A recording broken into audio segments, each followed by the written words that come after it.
এইটের গণিত ক্লাসে তোমাদের সবাইকে স্বাগতম। আজকের এই ক্লাসে আমরা অনুশীলনী 2 দেখো আমরা কিন্তু এই অনুশীলনীর অলরেডি 11টি অঙ্ক করে ফেলেছি। অনুশীলনী 2.2 এর যে 11টি অঙ্ক রয়েছে তার মধ্যে কিন্তু আমরা করে ফেলেছি। এই প্রথম সবগুলো প্রশ্ন উত্তর কিন্তু অলরেডি আমাদের করা হয়ে গেছে। তোমরা চাইলে পরবর্তী ভিডিওতে এই 10 নম্বর প্রশ্ন পর্যন্ত করা রয়েছে, তোমরা চাইলে সেগুলো দেখতে পারো। তারই ধারাবাহিকতায় আজকে আমরা করব 11 নম্বর, 12 নম্বর এবং 13 নম্বর প্রশ্ন। তোমরা এখানে দেখতে পাচ্ছ 13 নম্বর প্রশ্ন কিন্তু একটি সৃজনশীল প্রশ্ন। এন্ড আমি তোমাদের বলে দিই এই প্রশ্নটা খুবই খুবই খুবই ইম্পর্টেন্ট, বিশেষ করে অর্ধবার্ষিক পরীক্ষার জন্য বিগত সালের এই দুইটা প্রশ্ন তোমাদের জন্য very very very very important. ঠিক আছে, তো চলো আমরা ফার্স্ট প্রশ্নটি আসি। প্রশ্ন নাম্বার 11, কোন শহরের বর্তমান জনসংখ্যা 64 লক্ষ। শহরটির জনসংখ্যা বৃদ্ধির হার প্রতি হাজারে মানে 1000-এ 25 জন হলে 2 বছর পর ওই জনসংখ্যা কত হবে, ওই শহরের জনসংখ্যা কত হবে। এজন্য মেন কথা মুনাফা সহ মুনাফা আসল যেটা সেটা বাই করলে কিন্তু হয়ে যাবে। তো এক্ষেত্রে আমরা প্রশ্নে আসি। তোমাদের প্রশ্ন ছিল এটা, এখানে দেখো শহরটির বর্তমান জনসংখ্যা মানে এটা তুমি আসল ধরতে পারো যে এটা তোমার আসল। আসল হলো তোমার কত, আসল বা বর্তমান অবস্থাতে 64 লক্ষ। তাই 64-এর পরে এখানে 5টি শূন্য আছে, কারণ আমরা জানি যে 5টি শূন্য দিলে সেটা 1 লক্ষ সমান হয়। 64-এর পরে লক্ষের জন্য আমরা 5টা শূন্য দিলাম। এখানে দেখো জনসংখ্যার যে বৃদ্ধির হার আছে সেটা 1000-এ 25 জন। 1000-এ কত, 25 জন। তাই জনসংখ্যার বৃদ্ধির হার তোমার কত, 1000-এ 25 জন। ঠিক আছে, তো এটা কিন্তু এই দেওয়া রয়েছে। আর পরবর্তীতে তুমি যদি খেয়াল করো এখানে আর কি দেওয়া রয়েছে 2 বছর। তাহলে সময় n সমান কত দেওয়া আছে, 2 বছর। তো তোমাকে অ্যাকচুয়ালি বাইর করতে হবে কি, তোমাকে মূলধন বা বের করতে হবে। আমরা জানি চক্রবৃদ্ধির মূল c সমান বা স্ববৃদ্ধি মূল সমান c সমান p into 1 plus r to the power n। তাহলে এখানে দেখো c জায়গায় c, p মানে আসল, তোমার আসল হলো 64 লক্ষ। তাহলে p সমান সমান হলো তোমার 64 লক্ষ। ব্র্যাকেট এখানে কোনো চিহ্ন নেই, মানে এখানে গুণন রয়েছে, ব্র্যাকেট রয়েছে, ব্র্যাকেট 1 আছে 1 প্লাস চিহ্ন আছে প্লাস, এখানে r দেখো 2.5%। তো এটাকে আমরা অ্যাকচুয়ালি এভাবে না করে পার্সেন্ট এখানে আমরা এভাবে করতে পারি। 2.5% তোলার জন্য আমরা 100 দ্বারা কি করতে পারি, ভাগ করতে পারি। যারা আমাদের সাথে রেগুলার থাকো তারা এটা জানো যে পার্সেন্ট তোলার জন্য বা তোমার যে কোনো একটা পার্সেন্টেজ তোলার জন্য তাকে 100 দ্বারা ভাগ করতে হয়। তাই r এর মান এখানে যদিও হার 2.5%, এটা হবে 2.5 ডিভাইডেড 100। তাই দেখো 2.5 ডিভাইডেড 100। তারপর আছে n এর মান হলো 2 বছর, তাই এখানে 2 লেখা রয়েছে। এরপর এখানে সমান সমান রয়েছে, তাই সমান সমান 64 লক্ষ, এলো 64 লক্ষ, গুণন রয়েছে গুণন, ব্র্যাকেট রয়েছে ব্র্যাকেট। দেন এখানে দেখো এটা উপর আর নিচে আছে, উপর আর নিচে থাকলে বলা হয় ভগ্নাংশ। এন্ড ভগ্নাংশ যদি যোগ অথবা বিয়োগ আকারে থাকে, দেখো এই দুটো ভগ্নাংশ এখানে যোগ আকারে রয়েছে। ভগ্নাংশ যোগ বা বিয়োগ আকারে থাকলে লসাগু করতে হয়। আবার লসাগুর একটা নিয়ম রয়েছে, লসাগুর নিয়ম হলো মিললে এক না মিললে সব, তার অবশ্যই নিচে হবে। তো এটা নিচে 100 আছে, এর নিচে কিছু আছে অবশ্যই না। সেক্ষেত্রে 100 আছে, তার মূল্যে মিল আর অমিল কি, এর নিচে তো কিছু নেই, সেক্ষেত্রে এই 100ই হবে তোমার লসাগু। তো আমরা 100 নিলাম, এবার এর নিচে নেই, কিন্তু আমাকে এটা দ্বারা এখানে কাটতে হবে, কাটার জন্য থেকে উত্তর নেই, তার মানে 100 থেকে যাচ্ছে। এই 100 এর সাথে যদি এক গুণ করি তাহলে হয় 100, যেখানে এই লাইনটা এখানে কিন্তু লেখা হয়নি। ঠিক আছে, তো এখানে হবে হলো 100, এখানে প্লাস চিহ্ন আছে তাই প্লাস। তারপরে 100 এর সাথে এই 100 কাটা, এই 100 আর এই 100 কাটা, তাহলে 2.5। ঠিক আছে, এন্ড তুমি যদি এটাকে যোগ করে দেখো 100 এর সাথে 2.5 যোগ করলে হয় 102.5।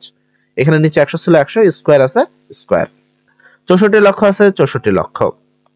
কোনো কিছু স্কয়ার থাকলে সেটা 2 বার লিখতে হয়, এটার পাওয়ার উপরে যতবার হবে সেই জিনিসটা ততবার লিখতে হয়। তো এটার পাওয়ার স্কয়ার আছে, তাই এই সংখ্যাটাকে আমরা এখানে একবার লিখেছি এবং এখানে একবার লিখেছি।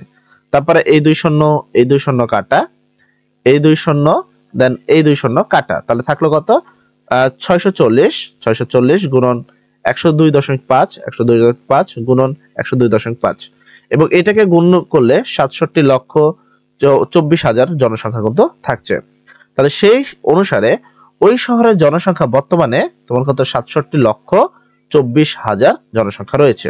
ঠিক আছে, তো এর পরবর্তী প্রশ্ন আসে। তাহলে আমাদের 11 নম্বর প্রশ্ন কমপ্লিট। তারপর 12 নম্বর প্রশ্ন, এক ব্যক্তি একটা ঋণ দান সংস্থা হতে, যেমন তোমার এনজিও থাকে, সেই সংস্থা হতে বার্ষিক 8% মানে 100 টাকা 8 টাকা 8% চক্রবৃদ্ধি মুনাফায় 5,000 টাকা ঋণ নিলেন। প্রতি বছর শেষে তিনি 2,000 টাকা করে পরিশোধ করেন। দ্বিতীয় কিস্তিতে পরিশোধের পর তার আর কত টাকা ঋণ থাকবে। তো সেই ক্ষেত্রে এই প্রশ্নের উত্তরে আমরা যেভাবে করব, আমরা আগে দেখব যে আমাদের কাছে কি কি দেওয়া রয়েছে। ঠিক আছে, এখানে সবৃদ্ধি মূল নির্ণয় করতে হবে। সবৃদ্ধি মূলের যে সূত্র c সমান p * 1 + r to the power n হলে এখানে তোমাকে বলছে চক্রবৃদ্ধি মূল। এখানে চক্রবৃদ্ধি করার জন্য কিন্তু এই সূত্রটা হয়েছে। যদি চক্রবৃদ্ধি না থাকতো তাহলে কিন্তু অন্য কোনো সূত্র হতো।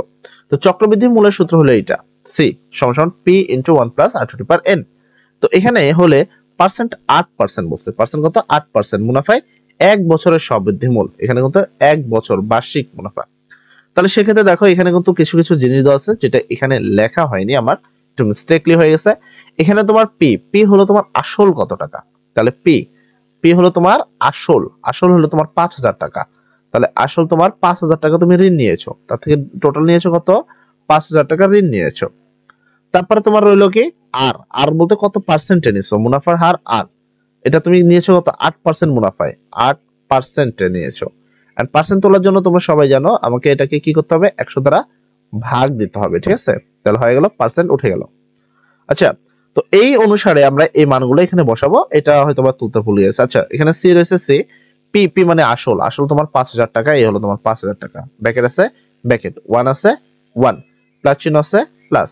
আর এর মান হলো 8/100, তাহলে আর এর মান হলো 8/100। এন হলো কত বছর, 1 বছর, বছর আনতে, কারণ একটা ঋণ কিন্তু 1 বছরের বেশি দেয় না, সেক্ষেত্রে এন এর মান হলো 1। আচ্ছা, এখানে 5,000 আছে, এই হলো 5,000, 1 আছে 1, প্লাস চিহ্ন আছে প্লাস। এটাকে কাটাকাটি করে করা হয়েছে, এটাকে 4 দ্বারা কাটা হয়েছে তাহলে 2, এটাকে 4 দ্বারা কাটা হয়েছে তাই 25। আর এমনি তো উপরে 1 এর কোনো মূল্য নেই, একবারই লেখা রয়েছে।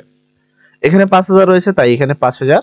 এবং তুমি যদি ভালোভাবে খেয়াল করো এইটা উপরে আর এটা নিচে রয়েছে, মানে উপর নিচে থাকলে এটা কিন্তু ভগ্নাংশ, প্লাস আগে রয়েছে। আমি আগেও বলেছি ভগ্নাংশ যোগ অথবা বিয়োগ যেভাবেই থাকুক না কেন তোমাকে করতে হবে লসাগু। এবার লসাগুর বিষয়টা আসি, উপরে নিচে যেহেতু যোগ আকারে আছে তো লসাগু করবো। লসাগুর নিয়ম কি, মিললে এক না মিললে সব। এর নিচে এখানে 25 রয়েছে, এর নিচে তো কিছু নেই, সেক্ষেত্রে মিল আর অমিলে তো কোনো কথাই থাকবে না, তাই না? এখানে 50 হয়েছে, যেহেতু এখানে কিছু নাই তাহলে এই 25 হলো তোমার লসাগু। এরপরে এই 25 দ্বারা একবার একে কাটতে হবে, তো 25 দ্বারা এখানে কাটবো কিন্তু এখানে তো কিছু নেই, তাহলে কাটবো কিভাবে, তাহলে কিন্তু কাটা যাচ্ছে না, সেক্ষেত্রে 25টা থাকছে, এই হলো 25, প্লাস চিহ্ন আছে এই প্লাস চিহ্ন। এই 25 আর এই 25 কাটা রইলো কত, এই 2। ঠিক আছে, এখানে 5,000 রয়েছে, তো এখানে 5,000 লিখলাম আমরা।